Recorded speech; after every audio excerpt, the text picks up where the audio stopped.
Hello बच्चों, कैसे हैं। आज हम क्लास 10 का अर्थमेटिक प्रोग्रेशन चैप्टर शुरू करने जा रहे हैं। तो इसको पढ़ने से पहले सबसे पहले हम समझते हैं कि अर्थमेटिक प्रोग्रेशन क्या होती है। देखिए, अर्थमेटिक प्रोग्रेशन एक ऐसी प्रोग्रेशन होती है या एक ऐसी सीरीज होती है जिसमें नेक्स्ट वाला टर्म जो है फर्स्ट वाले टर्म में कुछ ऐड या सब्ट्रैक्ट करके मिलता है। मान लीजिए जैसे हमारे पास एक सीरीज है 1 3 5 7 9। अब आप देख रहे हैं कि 1 में हमने 2 ऐड करा तो 3 मिला, 3 में अगर हमने 2 ऐड करा तो 5 मिला, और 5 में 2 ऐड करा तो 7 मिला, और 7 में 2 ऐड करा तो 9 मिला। इसी तरीके से 9 में 2 ऐड करेंगे तो 11 मिलेगा। तो ऐसी प्रोग्रेशन या ऐसी सीरीज जिसमें नेक्स्ट टर्म जो है उसमें नेक्स्ट टर्म अगर निकालना है आपको तो फर्स्ट टर्म में यानी उससे पहले वाले टर्म में, फर्स्ट नहीं उससे पहले वाले टर्म में कुछ ऐड या सब्ट्रैक्ट किया जाता है। अब यहां पर ऐड करना है, मान लीजिए ये हो आपके पास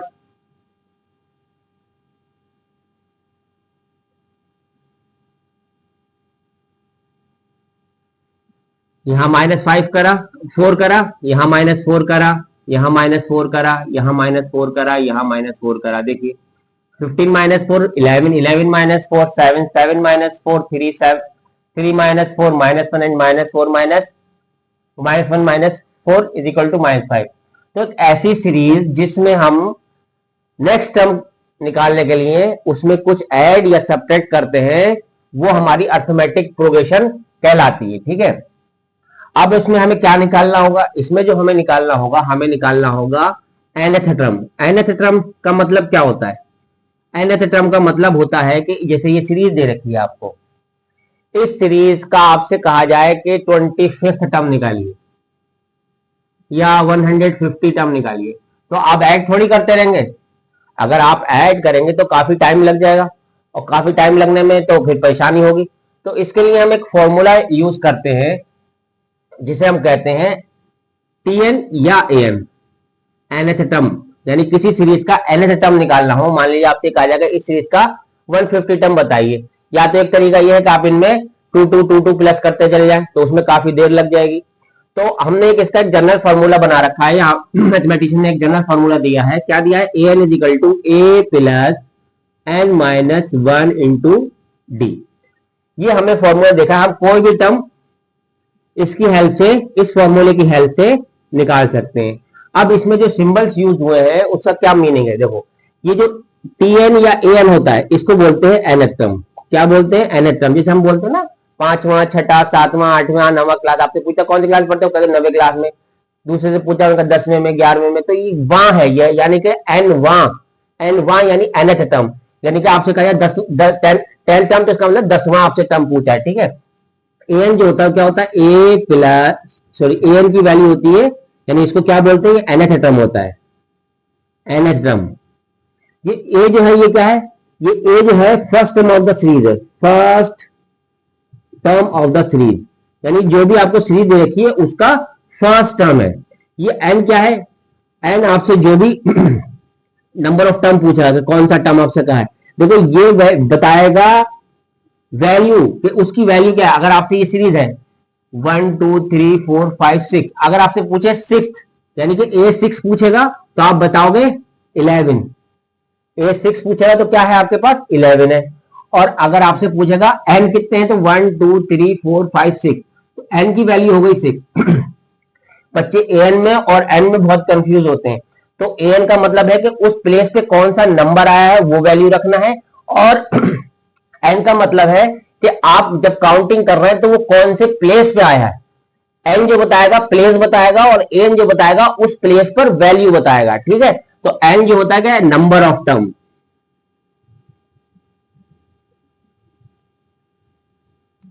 ठीक है, d जो होता है वो होता है कॉमन डिफरेंस।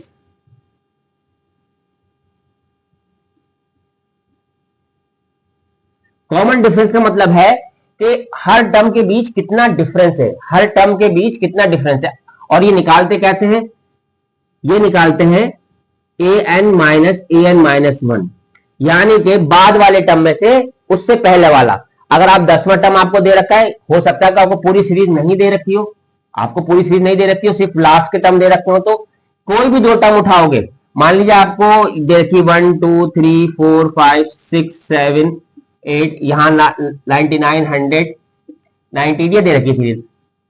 अब आपसे कहते हैं डी निकालिए, तो या तो यहां से निकाल सकते हैं, यहां से निकालते हैं, कहीं से भी निकालेंगे। तो बस ये करना है कि जो बाद वाला टर्म है 99 माइनस 98 करेंगे, नहीं बाद वाले में से उससे पहले वाला, बाद वाले में से उससे पहले वाला, 100 माइनस 99 करेंगे तो बाद वाले में से उससे पहले वाला, यानी जो भी टर्म है उस डी निकालने के लिए अगर हम मान लीजिए शुरू से सीरीज दे रखी है तो हम क्या करेंगे a2 माइनस a1, और अगर हमें फर्स्ट टर्म नहीं दे रखा तो हम a3 माइनस a2 कर सकते हैं, या फिर हम a4 माइनस a3 कर सकते हैं। इसी तरीके से हम डी कहीं से भी निकाल सकते हैं।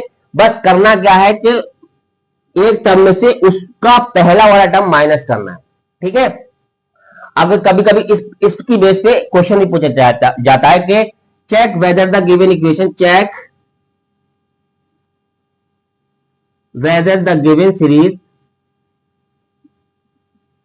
गिवन प्रोग्रेशन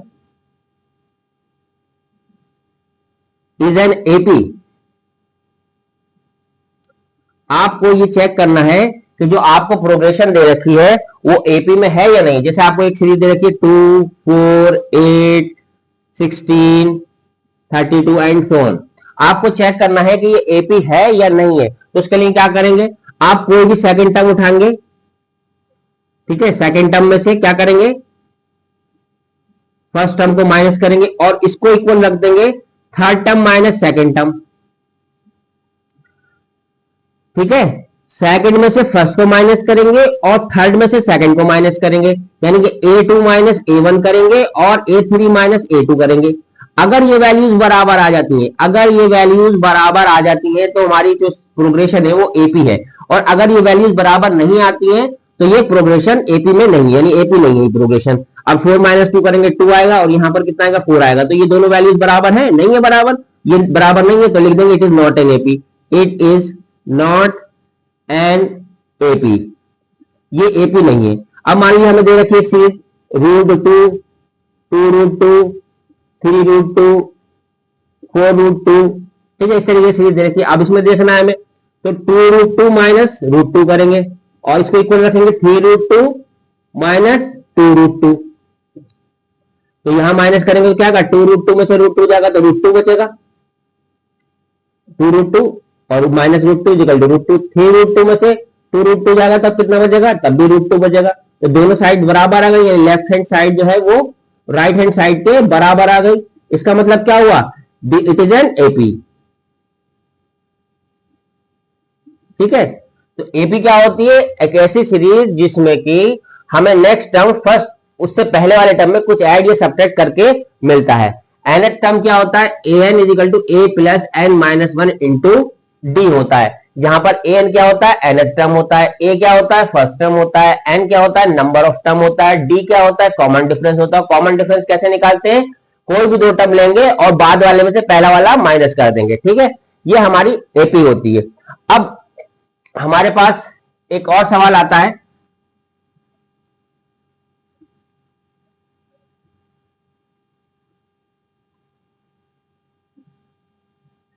अभी तो ये सीरीज आपने जो पढ़ी, मान लीजिए आपने सीरीज पढ़ी 1 3 5 7 9 11 13 एंड सो ऑन 101 दे रखा है आपको। आपसे पूछा गया 25th टर्म बताइए, 25th टर्म बताइए। तो आप शुरू से काउंट करेंगे, ए की वैल्यू क्या रखेंगे, 1 रख देंगे। आपके पास क्या है value 25th term, A N क्या हो जाएगा, ए प्लस एन माइनस 1 डी, ये हमारे पास फॉर्मूला है। अगर आपसे A25 पूछा जाएगा क्या करेंगे, A25 इज इक्वल टू ए की वैल्यू कितनी है हमारे पास 1 प्लस एन कितना हमसे कहा है 25, यानी 25 माइनस 1, और डी कितना है हमारे पास 3 माइनस 1 कितना हो गया 2, डिफरेंस हमने निकाल लिया। तो हमारे पास A25 जो आ गया वो कितना आ गया 1 plus 24 into 2 that is 1 plus 48 49, यानी A25 जो है हमारे पास 49 है। लेकिन अगर वो आपसे कहे कि nth term from last, nth term from last या एंड, और एंड से यानी आखिर से, यानी यहां से पूछे 101 के बाद क्या आएगा 99 आएगा, फिर उसके बाद क्या आएगा 97 आएगा, फिर उसके बाद क्या आएगा 90 5 आएगा। अब एंड से कैसे निकालते हैं, तो सिमिलर ही होता है, थोड़ा बस फर्क होता है, याद रखिए। nth टर्म फ्रॉम लास्ट जो होता है उसे कहते हैं हम AL या TL, AL या TL, और वो होता है L minus N minus 1 into D। अब AL क्या होता है, nth term from last. AL क्या होता है, LH टर्म फ्रॉम लास्ट।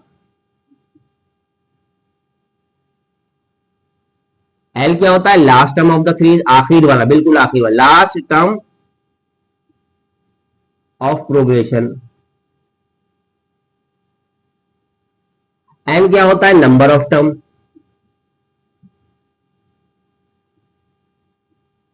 ठीक है, और D क्या होता है, कॉमन डिफरेंस।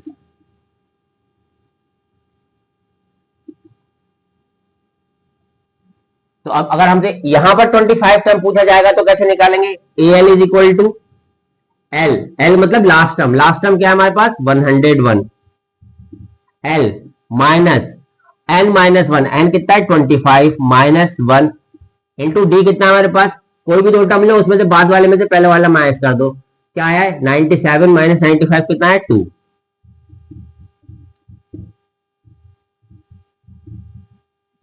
101 माइनस 48 माइनस कर देंगे 53। तो देखो दोनों में फर्क आया, ये कितना है हमारे पास, शुरू से जब निकालना है तो कोई और वैल्यू आ रही है, और एंड से निकालना है तो कुछ और वैल्यू आ रही है। तो ये दोनों में फर्क है। एंड से अगर निकालना है तो हमें ये वाला फॉर्मूला लगाना पड़ेगा, nth टर्म फ्रॉम लास्ट के लिए कौन सा लगाना पड़ेगा, ये लगाना पड़ेगा, और nth टर्म फ्रॉम बिगिनिंग हमें ये लगाना पड़ेगा। ठीक है, ये दो फॉर्मूले है, इसे नोट डाउन कर लिए।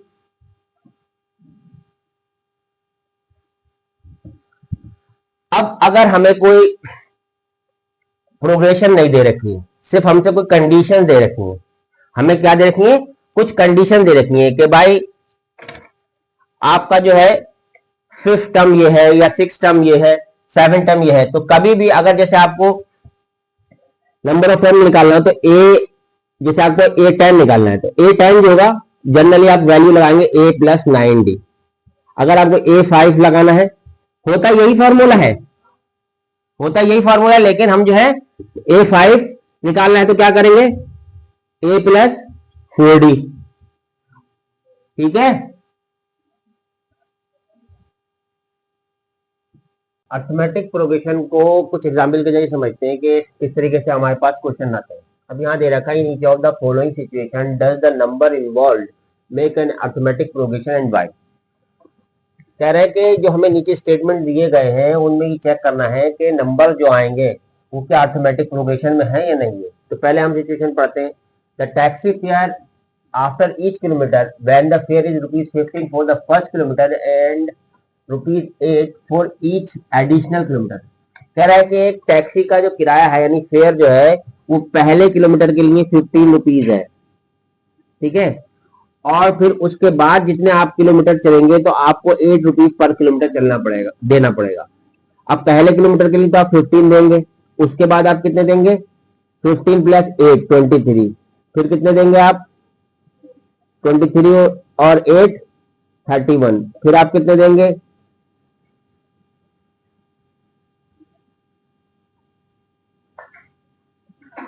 39, यानी हर किलोमीटर पे आपको ₹8 देना है, लेकिन फर्स्ट वाले के लिए आपको 15 देना है। तो अब ये चेक करिए कि ये अर्थमेटिक प्रोग्रेशन है या नहीं है। तो ये अर्थमेटिक प्रोग्रेशन है, क्यों है, देखिए आप, अगर हम A2 माइनस, मैंने क्या बताया था कि अगर हमें किसी प्रोग्रेशन को ये चेक करना हो कि वो अर्थमेटिक प्रोग्रेशन है या नहीं है, तो मैं क्या करूंगा, सेकंड टर्म में से फर्स्ट टर्म माइनस करूंगा और थर्ड टर्म में से सेकंड टर्म माइनस करूंगा। अगर ये वैल्यू सेम आती है तो मेरी जो प्रोग्रेशन होगी वो क्या होगी, अर्थमेटिक होगी। ठीक है, दोनों कंडीशन में मेरे पास कॉमन डिफरेंस जो आया वो कितना है 8 आया, इसलिए जो है ये क्या है, अर्थमेटिक प्रोग्रेशन है। तो the number involve in first case, the number involve in first case form an AP because the common difference is same.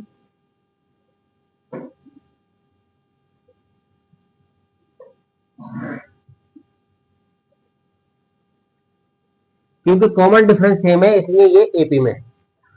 ठीक है, अब दूसरा देखते हैं। The amount of air present in a cylinder when a vacuum pump is 1/4 of the air remaining in the cylinder at a time। कह रहे हैं, क्या कह रहे हैं कि एक सिलेंडर है जिसमें कुछ गैस भरी हुई है और हर बार जो वैक्यूम पंप है वो उसमें से बची हुई गैस का 1/4 निकाल देता है, बची हुई गैस का 1/4 निकाल देता है। मान लीजिए कि आपके पास 100 लीटर गैस है, 100 लीटर गैस है। जब आपने फर्स्ट टाइम पंप को चलाया तो इसमें से कितनी निकल जाएगी, रिमूव कितनी होगी, 100 लीटर का 1/4 यानी 25 लीटर रिमूव हो जाएगी। रिमेनिंग कितनी बचेगी आपके पास, 100 माइनस 25, इट मीन्स कितनी बचेगी, 75 लीटर। अब जब आप नेक्स्ट टाइम रिमूव करना चाहेंगे तो कितनी रिमूव होगी, remove gas in second time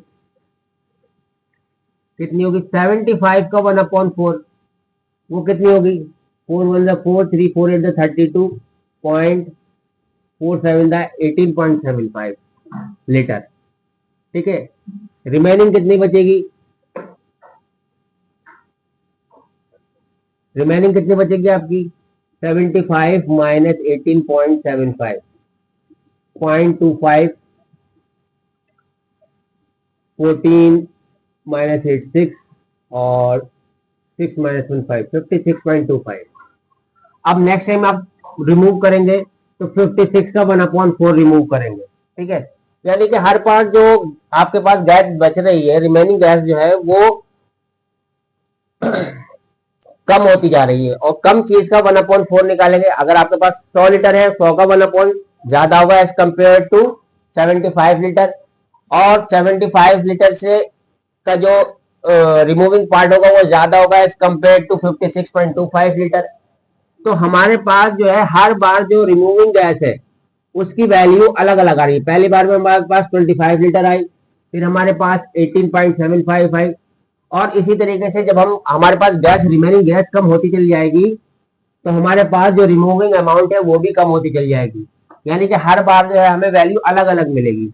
it means के जो है ये एक एपी को फॉर्म नहीं करेगी। ठीक है, ये क्या नहीं बनाएगी, एपी को फॉर्म नहीं बनाएगी, because the common difference is not same. This is not form, this situation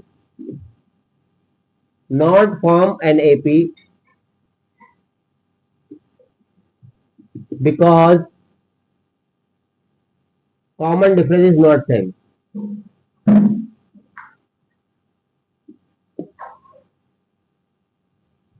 not same, same नहीं है इस वजह से। अच्छा, ये तो अगर ऑब्जेक्टिव में आएगा तो ये आपको ध्यान में रखना है कि जब कोई चीज में से आपको रिमेनिंग का अगर वो कहेगा रिमेनिंग का भी इतना ही निकलेगा जितने का आपका स्टार्टिंग में निकाला है आपने, 1/4 शुरू में निकाला, 1/4 पार्ट, फिर उसके बाद निकालने के बाद जो बचेगा उसका निकालना है। तो जब आपकी वैल्यू जो है कम होती जाएगी तो उसका 1/4 पार्ट भी कम होता चला जाएगा। तो हमारे पास जो वैल्यूज आएंगी वो अलग अलग आएंगी, यानी कॉमन डिफरेंस अलग अलग आएगा। ठीक है, अगर ये आपको ऑब्जेक्टिव में आता है तो आपको डायरेक्ट याद रखना है इस बात को कि अगर आप किसी चीज का 1/4 निकालते हैं और फिर बचे हुए में से 1/4 निकालते हैं तो आपके पास कॉमन डिफरेंस सेम नहीं आएगा और ये एक एपी को फॉर्म नहीं करेंगे। ठीक है, अब नेक्स्ट क्वेश्चन देखते हैं। नेक्स्ट क्वेश्चन में हमसे क्या कह रहा है, the cost of digging a well of every meter of digging when its cost is 150 for the first meter।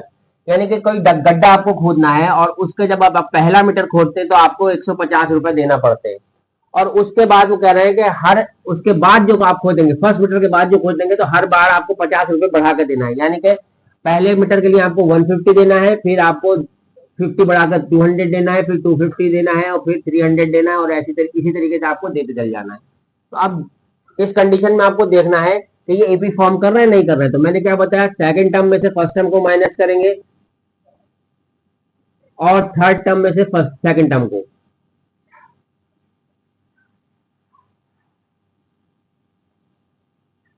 तो दोनों केसेस में हमारे पास क्या आया, दोनों केसेस में हमारे पास कॉमन डिफरेंस सेम आया, तो ये भी एक एपी को फॉर्म करेगी। ठीक है, the situation form an AP because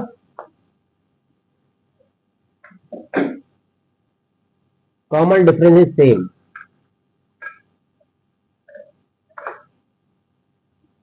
ठीक, अब इसके बाद आप देखते हैं the amount of money in the account every year when the 10,000 deposited at the compound interest. ये हमेशा याद रखिए, कभी भी कंपाउंड इंटरेस्ट जो है वो एपी फॉर्म नहीं करता। कंपाउंड इंटरेस्ट एपी फॉर्म नहीं करता, जबकि सिंपल इंटरेस्ट जो है वो एपी फॉर्म करता है। कंपाउंड इंटरेस्ट क्या है? कंपाउंड इंटरेस्ट होता है इंटरेस्ट के ऊपर इंटरेस्ट जब लगता है। मान लीजिए आपने 100 रुपए जमा करे किसी बैंक में, उसने 10 रुपए आपको 10% आपको इंटरेस्ट दिया। कितना इंटरेस्ट दिया? 10% दिया। तो नेक्स्ट ईयर जो आपकी अमाउंट होगी, मान लिया हमने प्रिंसिपल जो था 100 रुपए जमा करा, ठीक है, अब आपने इंटरेस्ट लगाया, रेट ऑफ इंटरेस्ट लगाया आपने 10%, ठीक है, तो आपको जो अमाउंट मिलेगी 10% ऐड करके मिलेगी इसकी, 100 प्लस 10 रुपीज यानी 110 होगा। ठीक है, अब जो नेक्स्ट ईयर पे प्रिंसिपल बन जाएगा वो क्या बनेगा? वो आपकी अमाउंट बन जाएगी। अब नेक्स्ट ईयर के लिए आपकी अमाउंट होगी 110 होगी, और प्रिंसिपल जो होगा 110 होगा। अब 100 का 10% लेगा जो कि होगा 11 रुपीज, और वो हो जाएगी 121। यानी कि आपकी पहले ईयर में जो होगी अमाउंट कितनी है? 100 रुपए है। फिर उसके बाद फर्स्ट ईयर की एंड में आपकी कितनी हो जाएगी? 110 हो जाएगी। फिर आपकी कितनी हो जाएगी? 110 पे लगेगा तो 121 हो जाएगी। फिर नेक्स्ट ईयर पे कितनी हो जाएगी? 121 पे लगेगा। 121 का 10% 12.10 रुपीज होगा, और इसको 133.10 हो जाएगा। 133.10 हो जाएगा। तो आप देखिए कि यहाँ पर हमें कॉमन डिफरेंस क्या मिल रहा है। पहले केस में क्या करेंगे? 110 माइनस 100 करेंगे तो कितना आएगा? अब नेक्स्ट क्या कह रहा है? The amount of the money in the account every year when ₹10,000 deposited at compound interest at 8% per annum. जब 10,000 रुपए को 8% कंपाउंड इंटरेस्ट में जो है डिपॉजिट किया जाता है, तो अमाउंट जो होगी वो कैसी होगी? अब आप एग्जाम्पल से समझिए। क्या है एग्जाम्पल? आपने 100 रुपए जमा करे किसी बैंक में, ठीक है, और आपने उस पर 10% इंटरेस्ट लगाया, ठीक है, 10% इंटरेस्ट लगाया, तो फर्स्ट ईयर के बाद आपके जो अमाउंट बनेगी कितनी बनेगी? 110 बनेगी। और सेकंड ईयर पे क्या होगा आपके? अब अमाउंट जो है वो आपके प्रिंसिपल बन जाएगी, यानी कि 110 का 10% लेगा, यानी 11 रुपीज लेगा, यानी कितने आपको हो जाएंगे? अब 121 हो जाएगा। अब 121 थर्ड सेकंड ईयर के एंड के बाद यानी थर्ड ईयर के लिए 121 जो था वो आपका क्या बन जाएगा? प्रिंसिपल बन जाएगा, और इस पे 10% लगेगा, यानी कि 12.10 जो हो जाएगा 133.10 रुपीज। अब इसी तरीके से आपके हर साल के लिए नेक्स्ट ईयर के लिए क्या हो जाएगा? तो उससे पिछले साल का जो अमाउंट होगा वो प्रिंसिपल बनता चला जाएगा। और आप ये देखिए कि यहाँ पर 10 रुपीज इंटरेस्ट लगा, यहाँ 11 रुपीज लगा। यहाँ इंटरेस्ट कितना था? 10 रुपीज। यहाँ कितना था? 11 रुपीज। और यहाँ पर कितना था? 12.10। यानी कि हर बार में आपको अमाउंट अलग अलग मिलेगी। ठीक है, हर बार में आपको अमाउंट अलग अलग मिलेगी, और जब अलग अलग अमाउंट मिलेगी तो उनका जो है मतलब डिफरेंस भी जो है अलग अलग आएगा। यानी कि अमाउंट जो है इंटरेस्ट अलग अलग हो जाएगा तो अमाउंट अलग अलग हो जाएगी। हर साल का इंटरेस्ट कितना है? अलग अलग है। 10 रुपए है, फिर 11 रुपए है, और फिर 12.10 रुपीज है। तो हर साल जब आपका इंटरेस्ट अलग अलग होगा तो हर बार आपका अमाउंट भी अलग अलग होगी, और अमाउंट अलग अलग होगी तो आपके पास कॉमन डिफरेंस भी अलग अलग आएगा। तो ये जो फॉर्म करेगी एक एपी को फॉर्म नहीं करेगी। और ये जनरली आप याद रखिए, ऑब्जेक्टिव में कभी क्वेश्चन पूछे तो याद रखिए कि कभी भी कंपाउंड इंटरेस्ट जो होगा, कभी भी कंपाउंड इंटरेस्ट एपी फॉर्म नहीं करेगा। अगर कोई अमाउंट आपने कंपाउंड इंटरेस्ट पे डिपॉजिट करी है तो उससे कभी भी एक एपी फॉर्म नहीं होगी। सिंपल इंटरेस्ट से हमेशा एक एपी फॉर्म होगी। सिंपल इंटरेस्ट से कैसे फॉर्म होगी? कि आपने 100 रुपए जमा करे, 10% लगाया, हर बार आपको 10 ही रुपए इंटरेस्ट लेगा, क्योंकि प्रिंसिपल जो है वो आपका 100 रुपए ही रहेगा। कंपाउंड इंटरेस्ट में क्या होता है? आपका प्रिंसिपल जो है वो बदलता जाता है, क्योंकि प्रिंसिपल में इंटरेस्ट भी ऐड होता चला जाता है, प्रिंसिपल में इंटरेस्ट ऐड होता चला जाता है। लेकिन जब हम सिंपल इंटरेस्ट की बात करते हैं तो हमारा प्रिंसिपल कॉमन रहता है और रेट ऑफ इंटरेस्ट सेम और तो रहेगा सेम इंटरेस्ट। तो हमारे पास हर बार जो है अमाउंट जो है वो सेम वैल्यू से इंक्रीज होगी। हर बार अगर 10 रुपए बढ़ रहे हैं तो हर अलग एक से पिछले पहले साल में 10 रुपए बढ़े तो अगले साल में भी 10 ही बढ़ेंगे, फिर नेक्स्ट ईयर में भी 10 ही बढ़ेंगे, हर बार 10-10 बढ़ेंगे। और जब हम इनका कॉमन डिफरेंस निकालेंगे तो उसकी वैल्यू भी सेम आएगी।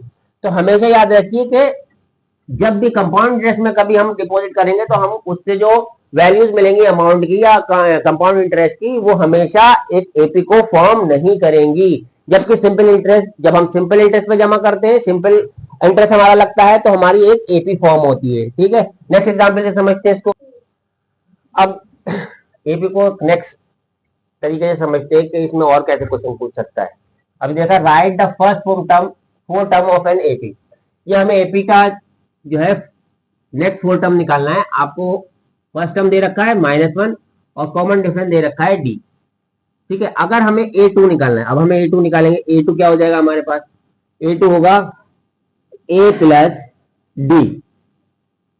ठीक है, A3 क्या होगा? A plus 2D। A4 क्या होगा?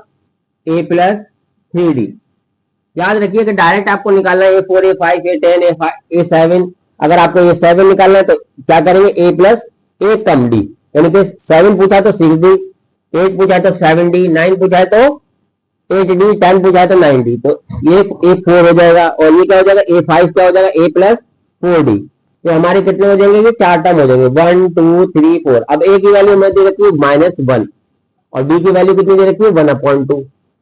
कैलकुलेट करेंगे तो कितना बचेगा? 1/2 माइनस का। ठीक है, फिर क्या दे रखा है हमें? ए दे रखा है -1 प्लस 2 इंटू डी कितना दे रखा है? 1/2। कितना हो जाएगा? 0 हो जाएगा। अब -1 प्लस 3 इंटू 1/2, तो ये हो जाएगा 3/2 1/2। ठीक है, और ये 5 क्या हो जाएगा? -1 प्लस 4 इंटू 1/2, 2 यानी 1। तो हमारे जो नेक्स्ट फोर टर्म क्या होंगे? 1/2, -1/2, 0, 1/2 एंड 1। तो जब कभी हमसे नेक्स्ट फोर टर्म कहेगा तो हम इस तरीके से निकालेंगे। अब पूछा है which of the following are AP, इनमें से कौन सी एपी है? तो मैंने बताया था आपको कि एपी का अगर चेक करना है तो हम क्या करते हैं कि A2 माइनस A1 निकालते हैं और it should be equal to A3 minus A2। अब पहले केस में हम देखते हैं A2 माइनस A1 कितना था। A2 माइनस A1 हमारे पास कितना है? 4 minus 2 which is equal to 2। और A3 माइनस A2 कितना है हमारे पास? 6 minus 4 which is equal to 2। तो दोनों केसेस में हमारे पास बराबर आ गई वैल्यू।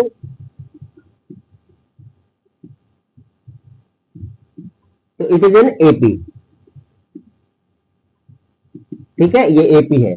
अब दूसरा देखते हैं हम। दूसरे में हमारे पास क्या है? A2 माइनस A1 कितना होगा हमारे पास? 5/2 minus 2 which is equal to 1/2। A3 minus A2 कितना होगा? 3 minus 5/2 which is equal to 1/2। तो दोनों केसेस में हमारे पास लेफ्ट हैंड साइड जो आ गई वो किसके बराबर आ गई? राइट हैंड साइड के बराबर आ गई, यानी कि A2 minus A1 is equal to A3 minus A2 is equal to 1/2। दोनों केसेस में दोनों वैल्यू बराबर आ गई। इसमें क्या है? It is form an AP, it is an AP. ठीक है, नेक्स्ट एग्जांपल देखते हैं। एग्जांपल हमसे क्या कह रहा है? Find the 30th term of AP 10 7 4।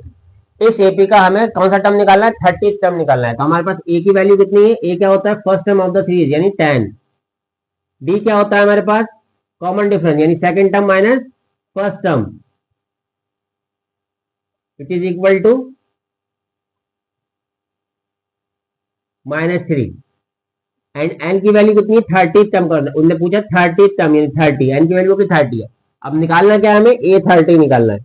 A30 कितना होगा? तो ए एन होता है हमारे पास A plus n minus 1 into D.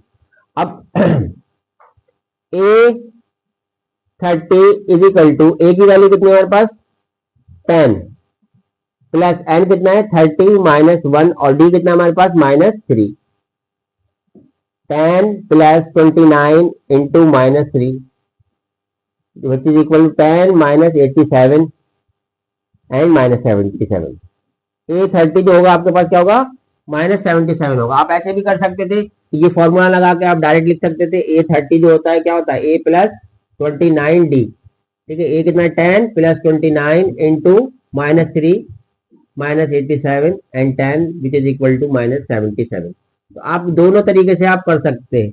मैंने आपको बताया था कि अगर आपको कोई भी टर्म निकालना है 10वां, 20वां, 25वां, 26वां या 28वां कोई भी नंबर निकालना है, 28 निकालना है, 33 निकालना है, 44 निकालना है। अगर ए 44 निकालना है तो क्या करना है, ए प्लस ए कम करके डी लिख दिए 43 डी। तो ये थोड़ा शॉर्टकट तरीका है सॉल्व करने का, ठीक है। नेक्स्ट एग्जाम्पल देखते हैं। एग्जाम्पल में दे रखा है, क्या दे रखा है, in the following AP find the missing term. ये हमें एपी दे रखी है और इसका हमें मिसिंग टर्म निकालना है, ये टर्म निकालना है और ये टर्म निकालना है। अब हमें गौर से देखें तो हमें कौन सा टर्म दे रखा है, सेकंड टर्म दे रखा है और फोर्थ टर्म दे रखा है। तो अगर हमें सेकंड टर्म निकालना है तो क्या होता है, ए टू क्या होता है, ए प्लस डी, और ए प्लस डी हमें कितना दे रखा है 13, और ए फोर हमें कितना दे रखा है, ए फोर होता है A plus 3d which is equal to 3, ठीक है। अब ये हमारे पास दो इक्वेशन बन गई, ठीक है। अब इनको लीनियर इक्वेशन की तरह सॉल्व करेंगे। कैसे करेंगे, दोनों प्लस के साइन है इसमें सब्ट्रैक्टिंग करेंगे, सब्ट्रैक्टिंग करेंगे और सब्ट्रैक्टिंग करने के बाद क्या करेंगे हम, यहाँ से ए से कैंसिल हो जाएगा, यहाँ पर बचेगा minus 2d is equal to 10, और डी की वैल्यू कितनी आ जाएगी हमारे पास 10 अपॉन माइनस 2, डी की वैल्यू कितनी आई -5। अब डी की वैल्यू हम इन दोनों इक्वेशन में से किसी में भी रख देंगे। Put d is equal to -5 in first में रख देंगे, a plus -5 is equal to 13, और ए -5 इज इक्वल टू 13, और ए इज इक्वल टू कितना हो जाएगा 13 प्लस 5, तो ए इज इक्वल टू हमारे पास हो जाएगा 18, ठीक है। अब ए 18 हो गया, यानी यहां पर क्या आ जाएगा 18, और थर्ड टर्म हमारा क्या है, थर्ड टर्म हमारे पास होता है ए थ्री, क्या होता है ए प्लस 2d। तो ए कितना है हमारे पास, ए हमारे पास आया -5, नहीं ए आया हमारे पास 18 और डी आया है -5, ये हो जाएगा 18 minus 10 it is equal to 8। तो यहाँ क्या आ जाएगा 8। तो मिसिंग टर्म इस तरीके से हम फिल कर देंगे। अब हम दूसरा वाला एग्जाम्पल देखते हैं। दूसरा वाले एग्जाम्पल में हमसे क्या कह रहा है, दूसरे एग्जाम्पल में हमें दे रखा है ए दे रखा है -4, और फिर second third fourth fifth six term दे रखा है, ए 6 दे रखा है, कितना दे रखा है ए 6 दे रखा है, मैं कितना है दे रखा है 6, और ए 6 क्या होगा ए प्लस 5d। अब यहाँ पर सॉल्व भी करना नहीं है, ए की हमें डायरेक्ट वैल्यू मालूम है तो हम ए की वैल्यू रख देंगे यहाँ पर।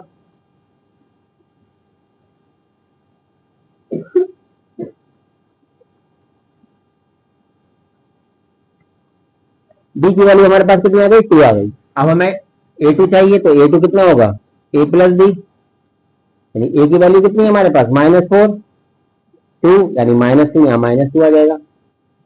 फिर a3 चाहिए हमें, a3 क्या होता है a प्लस 2d, यानी -4 प्लस 2 इंटू 2 यानी 4 -4 प्लस 4 इज इक्वल टू 0, यहाँ 0 आ जाएगा। a4 हमें चाहिए, a4 क्या होता है a प्लस 3d, यानी कि -4 प्लस 3 इंटू 2 यानी -4 प्लस 6 इज इक्वल टू 2, यहाँ 2 आ जाएगा। और a5 क्या हो जाएगा हमारे पास a प्लस 4d, यानी कि -4 प्लस 4 इंटू 2 यानी कि -4 प्लस 8 इज इक्वल टू 4, यहाँ आ जाएगा 4। इस तरीके से हम मिसिंग टर्म फाइंड आउट कर सकते हैं। अब नेक्स्ट एग्जाम्पल देखिए, नेक्स्ट एग्जाम्पल क्या है, नेक्स्ट एग्जाम्पल हमारे पास क्या है, which term of A B is 78, कह रहे कौन सा टर्म इसका 78 होगा। तो ए तो हमारे पास कितना है 3, डी कैसे निकालेंगे, a2 माइनस a1 यानी 8 minus 3 is equal to 5, an हमारे पास कितना है 78, n पूछा है हमसे, तो an का फॉर्मूला यूज करेंगे, an इज इक्वल टू क्या होता है a plus n minus 1 into d. an हमारे पास कितना है 78 इज इक्वल टू a है हमारे पास 5 नहीं सॉरी 3 प्लस n माइनस 1 और d कितना हमारे पास 5, तो इधर आ जाएगा माइनस का हो जाएगा n माइनस 1 और 5, 75 upon 5 is equal to n minus 1, n minus 1 is equal to 15 और n is equal to 15 plus 1, n is equal to 16। It mean 16 term जो होगा इसका गिवन सीरीज का 78 होगा, ठीक है। इस तरीके से करेंगे आप इसे। नेक्स्ट एग्जांपल करना है, check whether the 1 -150 is the term of AP और नॉट। चेक करना है कि ये जो -150 है इस सीरीज का टर्म है या नहीं है। तो इसको करने का तरीका क्या है, ए हमारे पास दे रखा है ए इज इक्वल टू 11 दे रखा है, डी हमारे पास 8 माइनस 11 इज इक्वल टू -3, एन हमारे पास है नहीं, और ए एन हमें दे रखा है -150। अब ए एन का फॉर्मूला यूज करेंगे, A N is equal to क्या होता है, A plus N minus 1 into D. A N की जगह हम क्या लगाएंगे, -150, ए की जगह हमें 11 प्लस एन हमें मालूम नहीं है, डी हमारे पास है -3, -150 -11 हो जाएगा upon -3 is equal to n-1 -161 upon 3 और ये प्लस का 1 इज इक्वल टू n, और यहाँ से अगर कैलकुलेट करेंगे 161 plus 3 upon 3 is equal to n, और n की वैल्यू कितनी आ जाएगी, -158 upon 3 which is equal to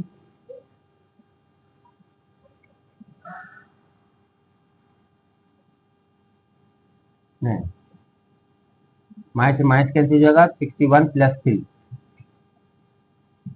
164 ये हो जाएगा, 3 5 15 3 4 12 and 2 upon 3।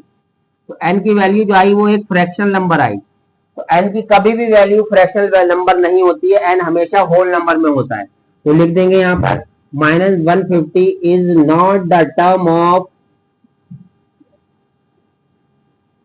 Given AP because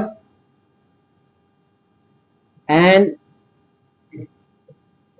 is not a whole number, यानी n की वैल्यू जो है वो एक होल नंबर नहीं है, n हमेशा होल नंबर आएगा। कभी भी n जो होता है first second third fourth fifth होता है, कभी भी 1.5 नहीं होता, 2.5 नहीं होता, 2 होल 1/2 फोर्थ टर्म नहीं होता, हमेशा n की वैल्यू एक होल नंबर में आती है, 1 2 3 4 इसी टाइप से आपको वैल्यू मिलेगी, कुछ भी होल नंबर मिलेगा, ठीक है। अब इसके बाद हम एग्जाम्पल पढ़ते हैं, if the third term and 9th term of an AP 4 and -8, third term और 9th टर्म हमें दे रखा है, कितना दे रखा है, 4 and -8, थर्ड टर्म और 9th टर्म दे रखा है 4 and -8। तो थर्ड टर्म हमारे पास क्या होता है, A3 क्या होता है, A plus 2D which is equal to कितना दे रखा है 4, और 9th टर्म क्या होता है, A प्लस 8D होता है, ये एक कम D लिखते हैं इज इक्वल टू -8। ये फर्स्ट इक्वेशन, ये सेकंड इक्वेशन। पूछा है कि कौन सा टर्म 0 होगा, तो 0 होने के लिए पहले हमें A और D निकालेंगे, और A और D निकालने के बाद फिर AN निकालेंगे। तो पहले इनको सब्ट्रैक्टिंग करेंगे,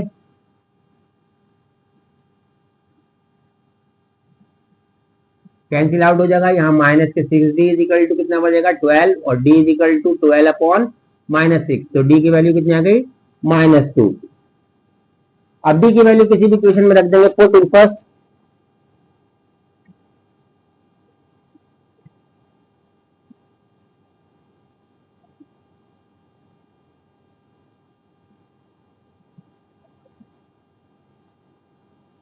इज इक्वल टू 8 आ गया। अब हमसे क्या पूछा, कौन सा टर्म इसका 0 होगा।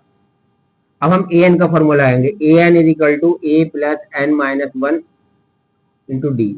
AN है 0, A है हमारे पास 8 प्लस n-1, और D कितना है -2। 8 ध्यान के माइनस का 8 हो जाएगा, और 2 अपॉन में चला जाए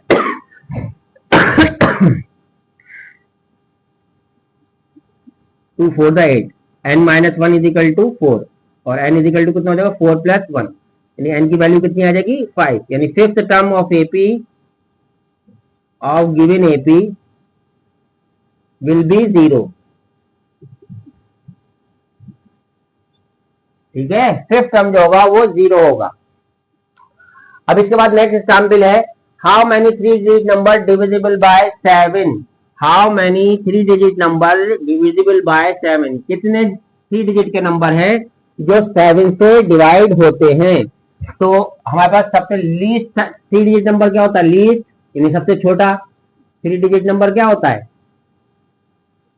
100, और ग्रेटेस्ट 3 डिजिट नंबर क्या होता है 999। अब हमें तो 7 से डिविजिबल चाहिए, तो least 3 digit number divisible by 7 कैसे निकालेंगे? हमारे पास 100 है, इसको हम 7 से डिवाइड करेंगे। लीस्ट 3 डिजिट नंबर को 7 से डिवाइड करेंगे। 7 1 7, 3 बचेंगे, 7 4 28। रिमाइंडर क्या है? रिमाइंडर। अब रिमाइंडर को हमें 7 बनाना है तो कितने ऐड करना पड़ेंगे? रिमाइंडर को 7 बनाने के लिए कितने ऐड करना पड़ेंगे? 2 है, 2 को 7 बनाने के लिए कितने ऐड करना पड़ेंगे? 5। तो क्या करेंगे? 100 में हम 5 ऐड कर देंगे, यानी पहला नंबर जो होगा 7 से डिवाइड होने वाला वो 105 होगा। फिर greatest 3 digit number,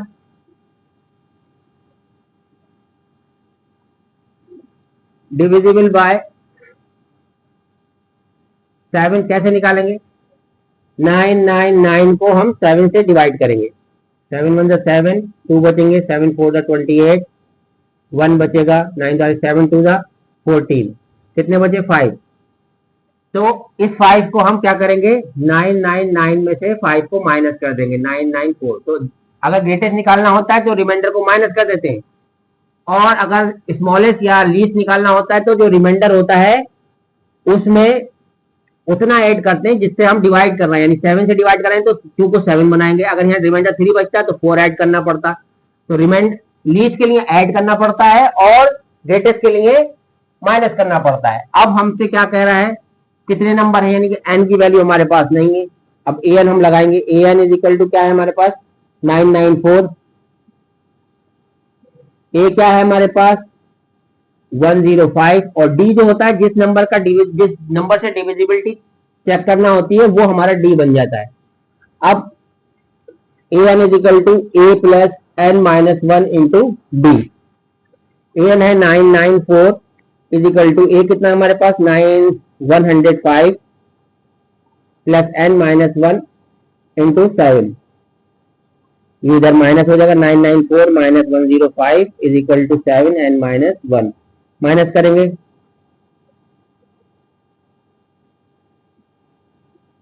upon 7, 7 1 7, 7 2 14, 7 7 49।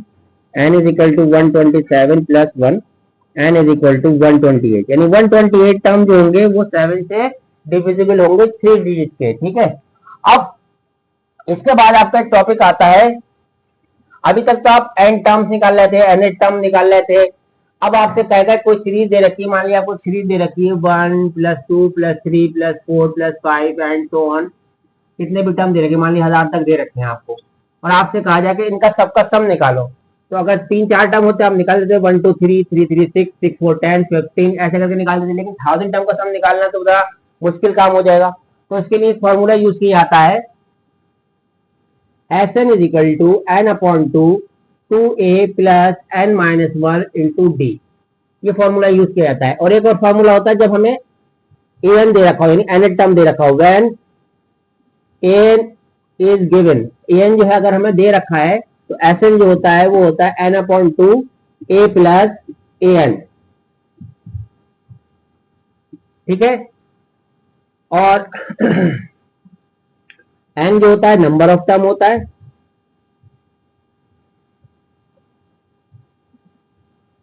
Sn जो होता है सम ऑफ n टर्म होता है, d कॉमन डिफरेंस होता है,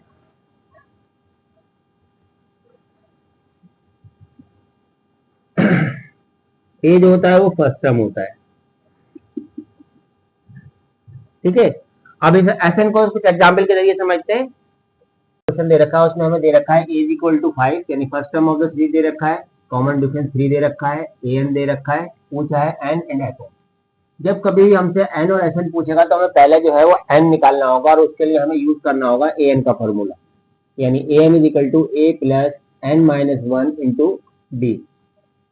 an की वैल्यू हमें दे रखी है 50, a कितना दे रखा है हमें 5 plus n minus 1 into D की वैल्यू कितनी दे रखी है हमें 3 दे रखी है।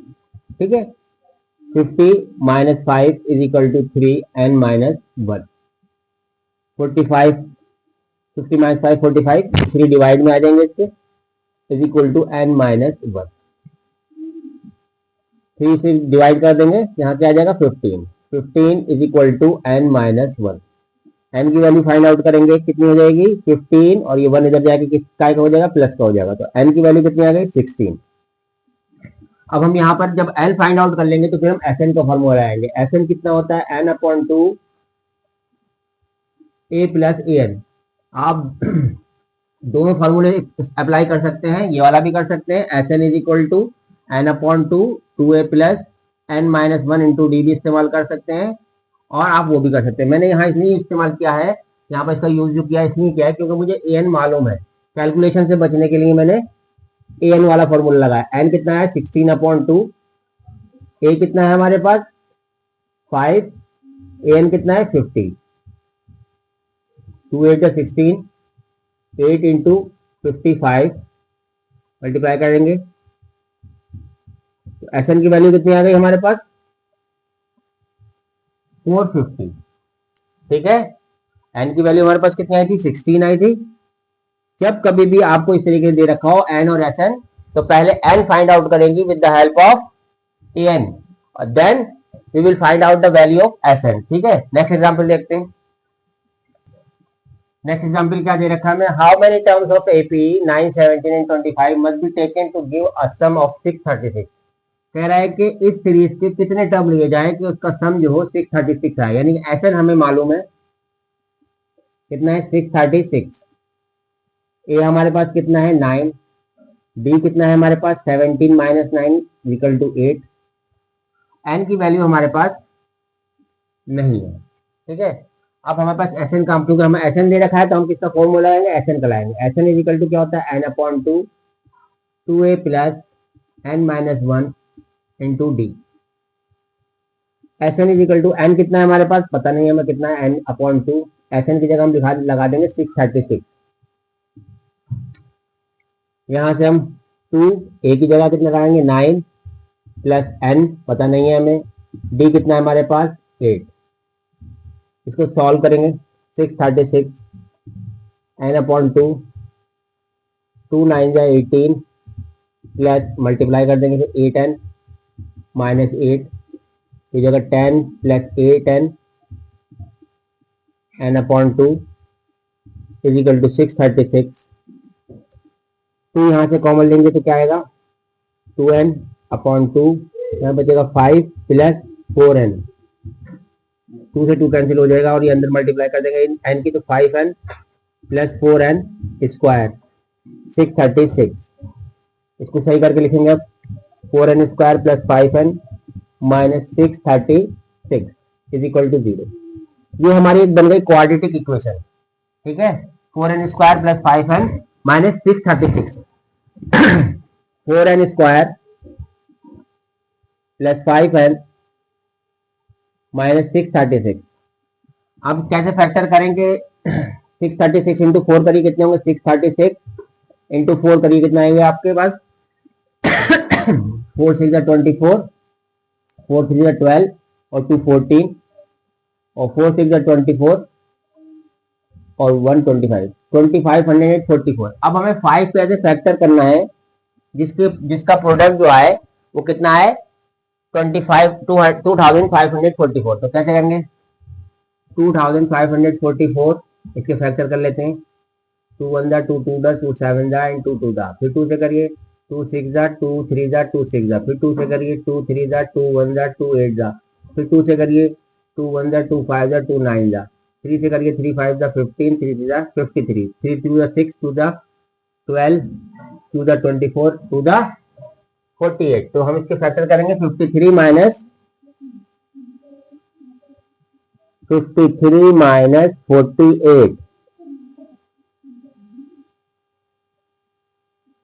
ठीक है, इन दोनों की मल्टीप्लाई करने पे क्या आएगा 2544 और माइनस करेंगे तो कितना आएगा 5 आ जाएगा।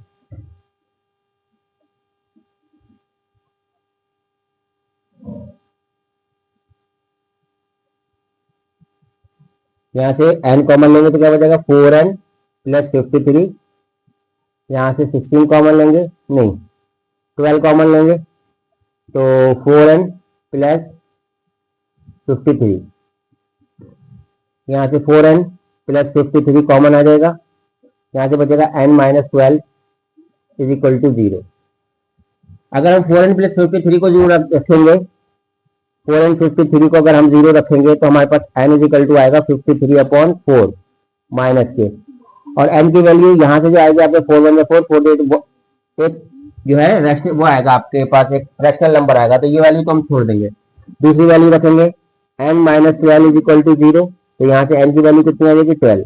तो हमें कितने टर्म चाहिए 636 हम लाने के लिए, n की वैल्यू हमारे पास कितनी आई 12, तो there must be taken 12 term to get the sum 636। ठीक है, हमें सीरीज दे रखी थी, सम ऑफ एन टर्म दे रखा था, हमसे नंबर ऑफ टर्म पूछा था, तो पहले एसएन की हेल्प से एक क्वाड्रेटिक इक्वेशन बनवा लेंगे और क्वाड्रेटिक इक्वेशन को सॉल्व कर लेंगे और उसको फैक्टराइज कर लेंगे। अगर हमारे पास एन की एक वैल्यू रेशनल नंबर यानी कि कोई फ्रैक्शनल नंबर आ रहा है, कोई फ्रैक्शनल नंबर आएगा तो उसको छोड़ देंगे, हमें होल नंबर लेना है, एन की वैल्यू हमेशा होल ली जाएगी। अगर दोनों ही आ जाते, दोनों ही होल नंबर आए थे, तो हम दो वैल्यूज को शो करेंगे। ठीक है, नेक्स्ट एग्जांपल देखते हैं। ए एन दे रखा है हमें, ठीक है, ए एन हमें दे रखा है और हमसे कहा है कि S15 यानी 15 टर्म का सम निकालिए। जब हमें इस तरीके से एन दे रखा हो तो एक तरीका तो यह है, अगर एक तरीके हम करेंगे, पहले A1 निकालेंगे, 3 प्लस एन की जगह हम 1 रख देंगे, तो ये जगह पर 3 प्लस 4 यानी 7 पहला टर्म आ जाएगा आपके पास। फिर A2 निकालेंगे, A2 कितना होगा 3 प्लस 4 इंटू 2, 3 प्लस 8 यानी 11। A3 कितना हो जाएगा हमारे पास 3 plus 4 into 3 is equal to 3 plus 12 is equal to 15। तो हमारे पास सीरीज क्या आ जाएगी, हमारे पास सीरीज आ जाएगी हमारे पास 7 11 15 एंड सो ऑन। ठीक है, ये करके हमने सीरीज निकाल लेंगे सबसे पहले। उसके बाद हम क्या करेंगे, ए हमारे पास 7 है, डी हमारे पास कितना 11 माइनस 7 4, एन इजिकल टू हमारे पास 15 दे रखा है, एस एन हमसे पूछा है यानी S15 पूछा है। तो एस एन का फॉर्मूला क्या होता है, n upon 2 2a plus m minus 1 into D. ठीक है, अब S15 निकालना है तो n की जगह क्या रखेंगे 15 अपॉन 2 a की जगह पे 7 प्लस n 15 माइनस 1 और d कितना है 4। सॉल्व करेंगे, 15 upon 2 14 plus 14 into 4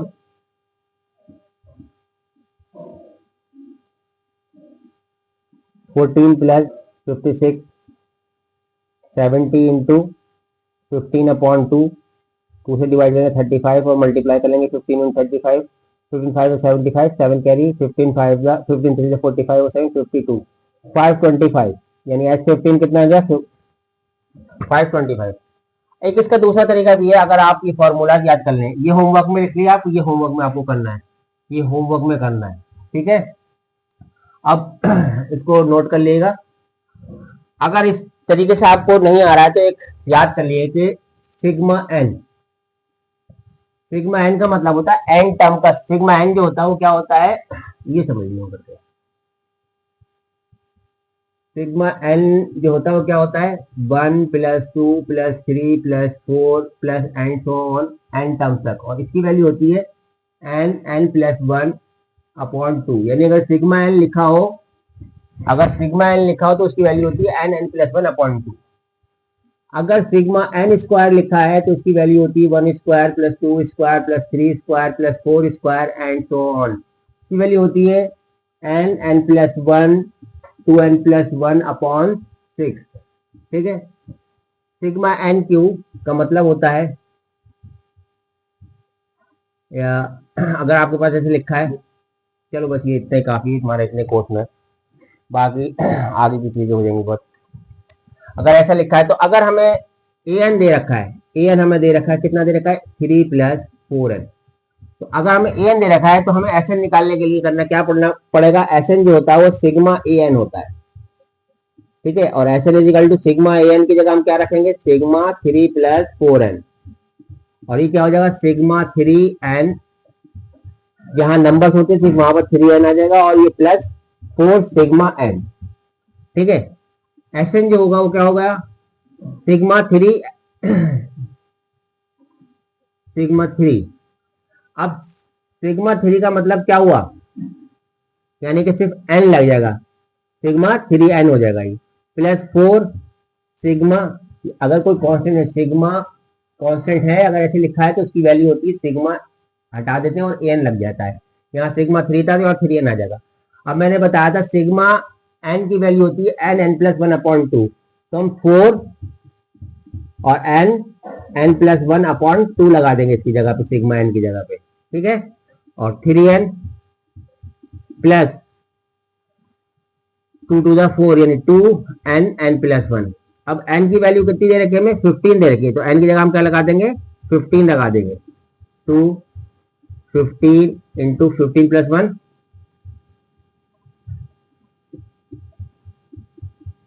30 into 15 plus one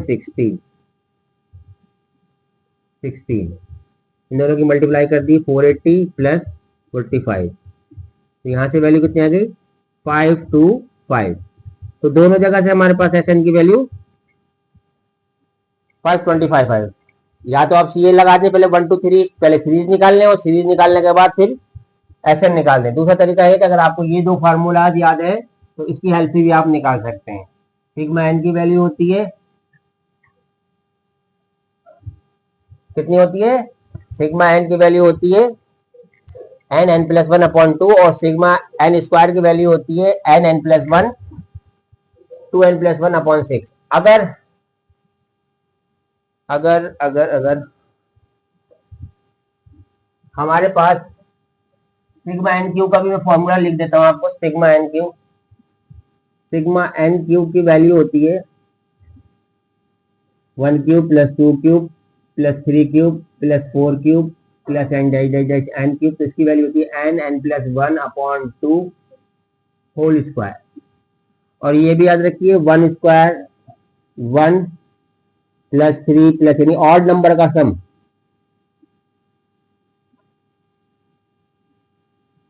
N terms तक, nth टर्म तक जितने भी टर्म होंगे बस उसका स्क्वायर कर देंगे। जैसे अगर पास 1 3 5 7 कितने टर्म है, 1 2 3 4 टर्म है, तो बस क्या करेंगे 4 का स्क्वायर कर देंगे, कितना आ जाएगा 16। आप ऐड करके देख लीजिए 1 3 4 5 9 7 16। तो ये फॉर्मूला भी आप याद कर लीजिए, ठीक है। तो इस तरीके से करते हैं। अब नेक्स्ट एग्जाम्पल देखते हैं। इससे पहले वाले क्वेश्चन में हमें ए एन दे रखा था, एस एन निकालना था, हमें एस एन दे रखा है और हमें ए एन की वैल्यू निकालना था। वो कैसे निकाली जाएगी, देखिए एस एन दे रखा है आपको, तो अगर हम एस वन निकालना चाहें तो क्या होगा, एस वन होगा 4, एन की जगह हम 1 रख देंगे, कितनी आ जाएगी वैल्यू 4 माइनस 1 3 आ जाएगी।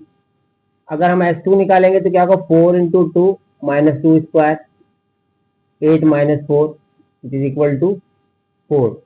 एस थ्री निकालना चाहेंगे तो क्या होगा हमारे पास 4 into 3 minus 3 square is equal to 12 minus 9 is equal to 3। S four निकालना चाहेंगे तो 4 into 4 minus 4 square is equal to 16 minus 16 is equal to 0। ठीक है हमारे पास। और हम अगर एस एन निकालना चाहेंगे तो एस एन जो होगा हमारे पास क्या होगा, एस एन तो हमें दे रखा। अब हमें निकालना है A1 A2 A3। तो ये याद रखिए कि A1 जो होता है वो हमारा S1 के बराबर होता है। A1 जो होता है वो S1 के बराबर होता है, तो S1 हमारे पास कितना है 3 है। और A2 जो होता है बाकी सारे टर्म, A2 जो होता है वो होता है S2 माइनस S1। ठीक है, S2 कितना है पास 4 माइनस 3 इज इक्वल टू 1। और A3 जो होगा हमारे पास वो होगा S3 माइनस S2। S3 कितना है हमारे पास 3 minus 4 is equal to minus 1। तो हमारे पास A1 की वैल्यू कितनी आई 3 और A2 की कितनी आई 1 और A3 की कितनी आई माइनस 1। अब हमसे AN भी पूछा है, तो AN जो होगा वो होगा SN माइनस SN माइनस 1। अब AN is equal to SN तो हमें दे रखा 4n माइनस n स्क्वायर, और यहां पर SN माइनस 1 के लिए n की जगह n माइनस 1 रख देंगे। n की जगह क्या रख देंगे, इसमें n माइनस 1 रख देंगे। तो ये क्या हो जाएगा हमारे पास 4n minus n square minus 4n minus minus plus 4 minus n square minus 1 plus 2n minus n square 4n cancel हो जाएगा, minus n square minus 2n square हो जाएगा, ये माइनस 1 हो जाएगा और प्लस 2n माइनस 1 3 बचेंगे प्लस 3 2n प्लस 2n। तो an जो होगा क्या आएगा हमारे पास 2n minus 2n square plus 3। अब एक इसमें इंपॉर्टेंट चीज है कि अगर कभी हमें 3 टर्म दे रखे हो, if 3 term are in AP, question दे रखा हो कि if there are 3 terms in AP and their sum is this and product is this, आपको सम और प्रोडक्ट दे रखा हो, तो 3 टर्म जब भी एज्यूम करेंगे 3 टर्म इन एपी, हमेशा याद है कि 3 टर्म इन एपी जब भी एज्यूम करेंगे A minus D, A and A plus D, और 4 टर्म जब भी एज्यूम करेंगे, 4 टर्म जब भी एज्यूम करेंगे तो क्या एज्यूम करेंगे A minus 3d, A minus D, A plus D and A plus 3d। उससे एक एग्जाम्पल कर देते हैं, आपको एक एग्जाम्पल बता देते हैं कैसे करेंगे। जैसे हमको क्वेश्चन दे रखा है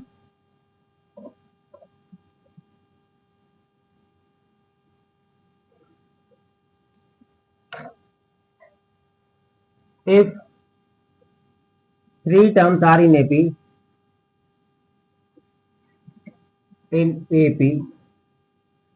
if their sum is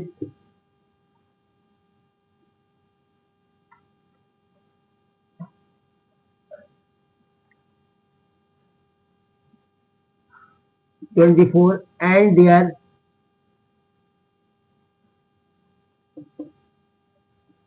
product is 480, find the term। अगर हमसे कहेगा कि टर्म बताइए, 3 टर्म दे रखे हैं हमें एपी में है जिनका सम जो है 24 है और उनका प्रोडक्ट 480 है, तो हम इसका टर्म को कैसे फाइंड आउट करेंगे। देखो तो 3 टर्म है तो एज्यूम कर लेंगे let the term in AP is equal to a minus D, A plus d, A and A plus d. अब अकॉर्डिंग टू क्वेश्चन क्या कह रहा है कि उनका सम कितना है 24 है, तो यहां से डी कैंसिल हो जाएगा, यहाँ 3 इज इक्वल टू कितना हो जाएगा 24 और ए इज इक्वल टू कितना हो जाएगा 24 अपॉन 3, 3 8 जा 24, तो ए कितना हो गया हमारे पास 8 हो गया।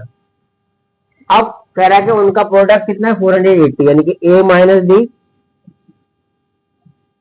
ए और ए प्लस डी कितना है 480। अब मल्टीप्लाई कर ली, a square minus d square हो जाएगा और बचेगा a is equal to 480।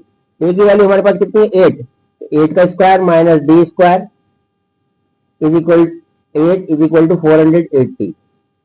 64 minus d square is equal to 480 upon 8, 8 6 जा 48, ठीक है। 64 minus d square is equal to 60, यहां से minus d square is equal to 60 minus 64 it is equal to -4 minus d square, minus से minus cancel, तो d square is equal to 4 और d is equal to plus minus 2, तो D की value क्या आई -2 और +2।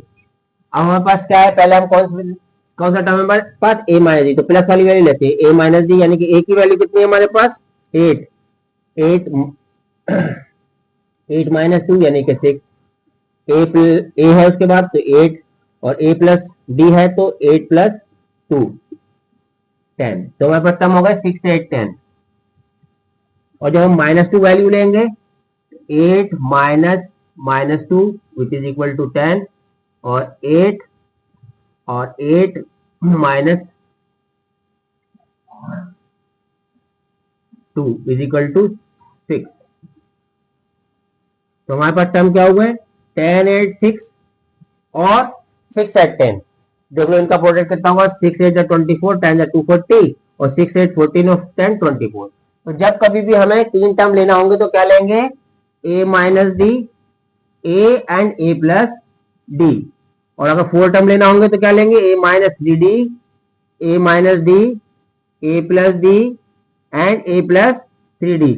बच्चे क्या करते हैं, अगर चार टर्म थ्री टर्म एपी में दे रखे होंगे तो क्या लेंगे, एक ए ले लेंगे, ए प्लस डी ले लेंगे और एक प्लस 2d ले लेंगे। वो तो इससे भी जाएगा, लेकिन कैलकुलेशन बहुत टफ आ जाएगी और वो करने में आपका टाइम कंज्यूम हो जाएगा, काफी टाइम निकल जाएगा। तो इसलिए ध्यान रखें कि जब भी कभी आपको एपी में तीन टर्म लेना हो तो a minus D, A plus D, और जब चार टर्म लेना हो तो a minus 3d, A minus D, A plus D and A plus 3d लेना होगा।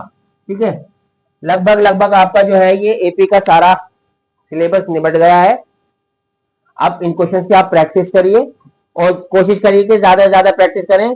और भी तरीके के क्वेश्चन आ सकते हैं, उसके लिए अलग से एक वीडियो बनाई जाएगी जिसमें आपको इंपॉर्टेंट क्वेश्चन कराए जाएंगे। और अगर मेरी वीडियो से आपको थोड़ी बहुत जानकारी मिली है या आपको कुछ नॉलेज मिली है तो लाइक और सब्सक्राइब करें। ठीक है, थैंक यू।